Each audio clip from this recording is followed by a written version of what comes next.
Marne. Bienvenue ce matin sur Europe 1 et bonjour Christian Jacob. Bonjour. Il faut dessiner un nouveau chemin, dit Emmanuel Macron. Ça vous rassure ou ça vous inquiète ? C'est plutôt le sentiment que c'est une nouvelle impasse qu'il est en train de dessiner le président de la République.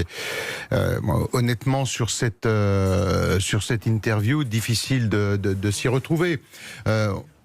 On doute, on voit bien aujourd'hui qu'il n'a plus les ressorts politiques. Il n'a plus les ressorts politiques parce que c'est l'échec le plus cuisant au municipal. Jamais un président de la République a eu un tel échec aux élections municipales. C'est l'absence totale de tout ancrage sur le terrain.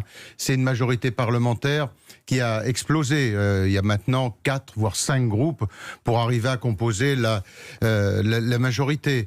Et puis, est-ce qu'il a encore l'énergie et l'ambition ? Les questions se posent. De réformer, oui, apparemment la réforme des retraites dans une version remaniée aura lieu. Prévient-il ? Est-ce que la volonté est toujours là, selon vous, de réformer ?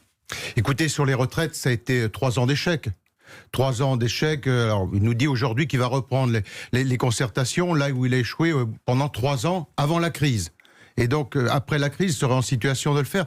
Les retraites, la réforme des retraites, pour nous, les choses ont toujours été très claires. Vous avez 3 leviers d'action.